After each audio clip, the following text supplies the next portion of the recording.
Today I'm going to talk about the heat and how I deal with it. You might see behind me that it's cloudy and in fact it's raining just a little bit. It's the rainy season.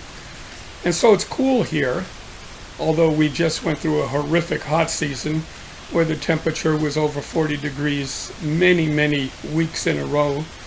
And in fact it went up to 44, which is 108 degrees Fahrenheit.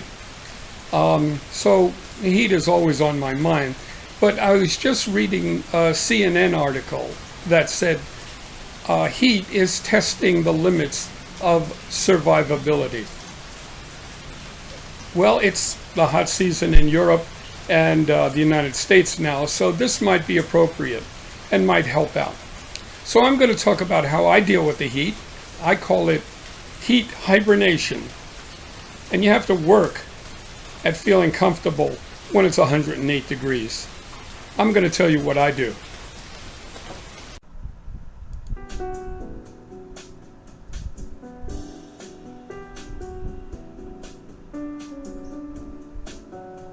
Well, I know from heat. On my lifetime bucket list, I had a visit to the Taj Mahal there.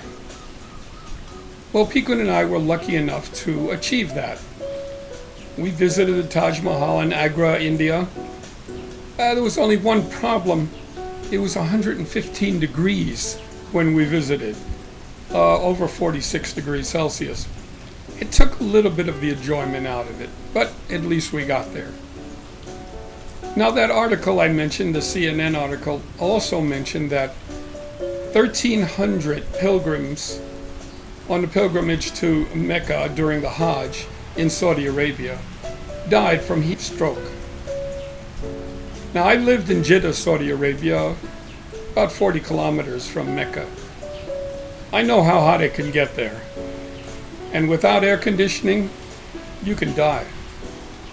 Because of my experience with the heat in places like Saudi Arabia and Iran, which was really hot, and of course here in Thailand, and growing up in a tenement in Lower East Side Manhattan, I decided to put all these experiences together in an idea or concept I call heat hibernation. Basically, it's how to survive the heat when it's barely survivable.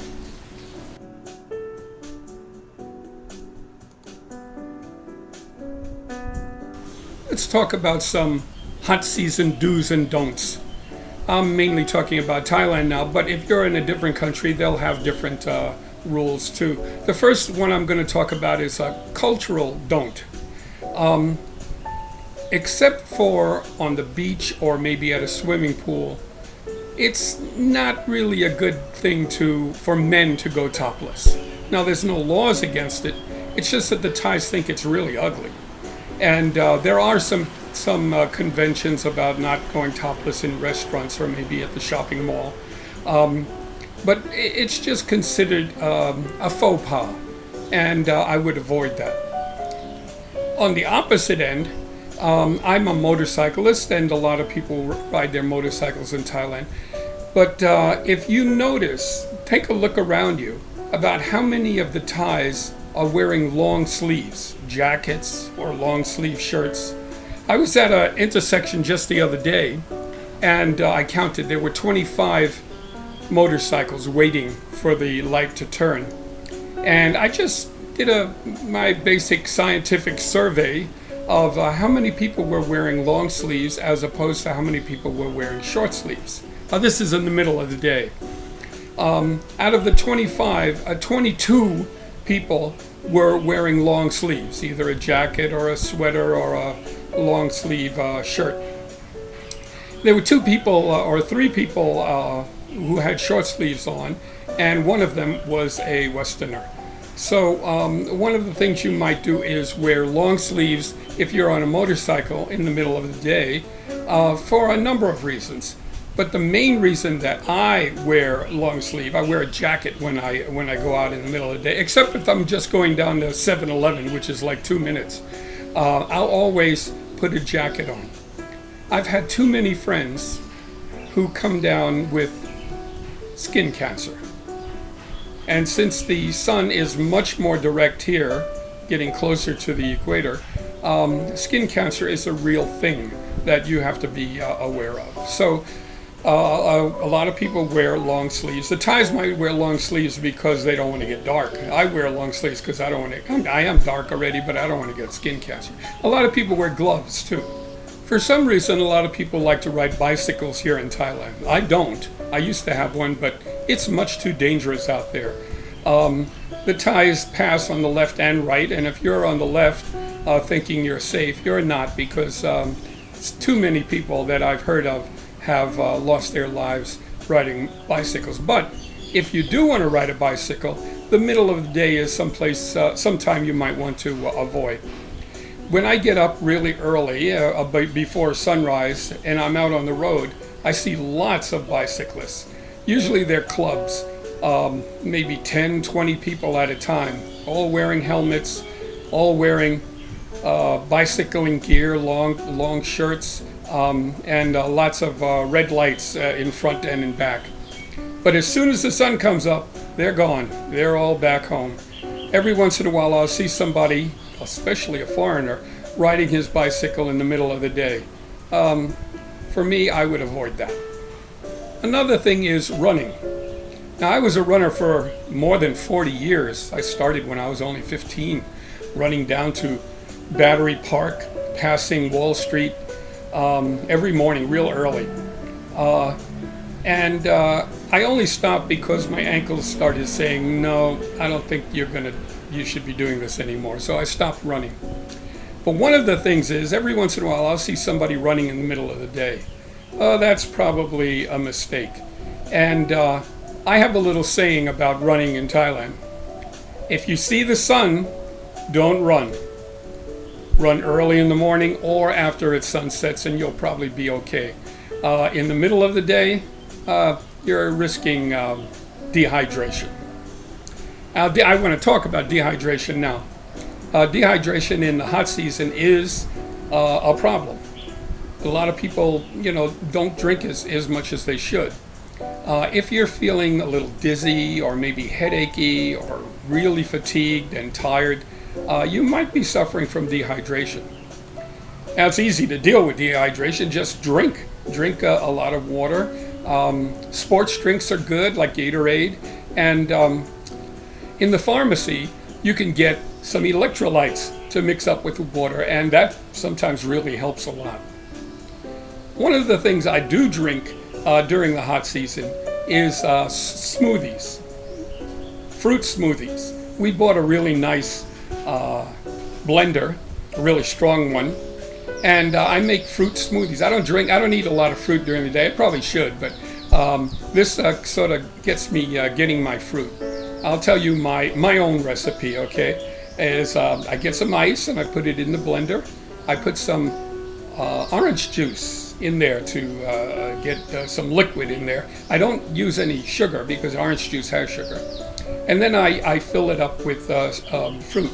Now, yesterday I made one with watermelon and jackfruit. We have a big jackfruit tree, and we get a lot of jackfruit, so that's kind of cool. It turned out to be one of the best smoothies I ever made. But one caveat, one thing you've got to remember is, when you're drinking your smoothie, don't take big gulps, or you'll be in for brain freeze.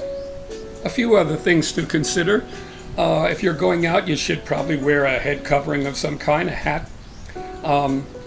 If we're out playing golf, you'll notice that in every golf bag, there's probably a big umbrella, and that's used when they're out playing golf. Especially, you'll see a caddy holding the umbrella over a golfer as he's taking his putts. I don't use an umbrella because my partner and I play at 6 o'clock in the morning, and by 8 o'clock or about 8:15 we're basically done, and I'm at the 19th hole drinking a nice cold drink.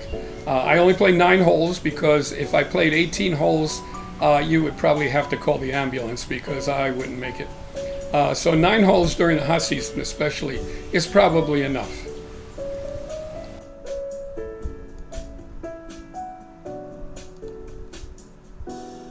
Now, please allow me to read. I jotted all this down. It's a typical day during the hot season, when it's maybe, well, it's over 100 degrees. I rise up early, before 6 a.m. The temperature is about 80 degrees at that time, maybe 27 degrees Celsius. First thing I do is I take a shower because I've been sweating all night. That's my first shower of the day, not the last. I dress in shorts and a t-shirt like I am right now, and also a pair of shoes that definitely don't need laces, flip-flops or sandals. Then I do a little light exercise. I got to do some exercise today because I'm basically going to be in hibernation, not doing anything. So I lift a few really light weights. I do some push-ups and maybe 10 minutes on the treadmill. Well, by now it's about 8 a.m. and it's beginning to warm up. So I go down and I have a very light breakfast. One of the things I do is I drink a lot of water. Now, I like cold water. There's some people who don't like cold water. They just drink room temperature water. Well, room temperature water during the hot season is like over 100 degrees. So I like it right from the refrigerator. I keep a lot of bottles of water in the refrigerator, and I drink the water right from the bottle. Probably 3 liters a day, maybe. After breakfast, it's time to do my chores, and I want to get them done before maybe 8:30 and 9, because by that time, it's going to be hot. Now I go feed my birds, I water my plants, I take care of my cacti, and then it's time to maybe take my second shower of the day. If you've noticed, I haven't turned on the air conditioner yet, so I make use of the fans during the day, and when I'm working, I try to have a fan blowing on me. The air conditioner can wait till later. I spend this time maybe binge watching some videos, or doing some work on the computer, maybe making a video like I'm making now. And it might be time for lunch. Now, lunch is going to be also pretty straightforward, maybe a bowl of noodles, maybe a sandwich made from leftovers, and again, a lot of water. Now, here's one thing I have a problem with. I'm sort of addicted to Coca-Cola. I drink a lot of it, and I know I shouldn't. And so with every meal I usually drink a Coke, and sometimes during the middle of the day too. Very cold, but I also drink a lot of water with that too. I would advise, if you're not addicted to Coca-Cola, don't start. The sugar, the caffeine and all that is probably not great for the heat. Now after lunch it's nap time. That's when I turn on the air conditioner. I close up all the windows, and I'm asleep in within a few seconds, and I try to sleep for only about 20 to 30 minutes at a time. Any longer than that, I get really sluggish. But the air conditioner is on, and I'm very comfortable. As soon as I wake up, I turn the air conditioner off. After my nap, I might play a little piano, sing a few songs. I'm not too hot right now because I've just come out of the air conditioning. And I binge watch a couple of my TV shows. I can get most of the Western and Korean and Japanese and Chinese TV shows, so I'm pretty happy with that. As you can see, I haven't done any work since early morning. I've just been hanging out and just not doing much. Thus, I named this hibernation. It's getting toward evening, the sun is setting, temperature's going down a bit, although during the hot season it doesn't go down very far. This is when I take the third shower of the day, getting ready for sleep. Now, sleep is very interesting. Here's what I do. A lot of people turn on their air conditioning and have it on all night. Well, I don't do that because it's too cold. What I do is 45 minutes before I go to bed, I turn on the air conditioner. I cool off the room. I get it really nice, just comfortable. One of the things that's very interesting for people who have trouble sleeping is if you can get yourself cooled down, you'll be able to sleep better. Or more quickly, I should say, because the body tends to do that. Just before sleep, it drops its temperature. And if you drop it on purpose, your body will think, hey, I'm ready for sleep. And I've always had instant sleep, and I sleep within 30 seconds of my head hitting the pillow. But before that, I turn off the air conditioner, I have a fan on, but not on me. I have it kind of circulating around the room. And that's my day. And I'm back into deep hibernation, ready to wake up the next morning and do it all over again. Well, I hope this helps, and I hope you stay cool. Thanks for watching.